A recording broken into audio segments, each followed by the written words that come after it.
Ayan. Hello mga ka-reels, mga kabayan. So, ayan, shout out sa mga mahilig mag-utang dyan. Ayan.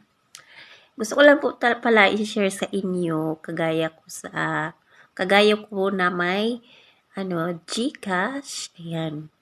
Ito po, na-check ko po dito sa GCash na pwede pala mag-loan kahit hindi ka mataas ang iyong G-score. Ayan, pwede ka mag-loan sa halagang 1,000.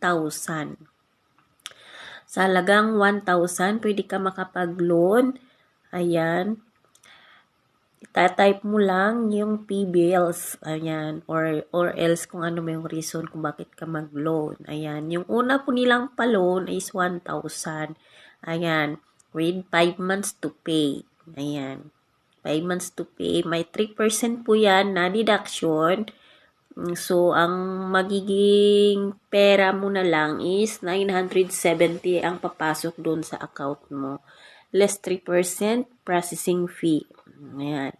Ito po yung ang interest pala nito mga guys ay 6.57% per month ang interest. So, ang babayaran mo per month is 265 per month times 5. Kasi 5 months to pay nga siya. Ayun lang mga guys. Kung kayo ay pula utang, pwede na kayo mangutang dito.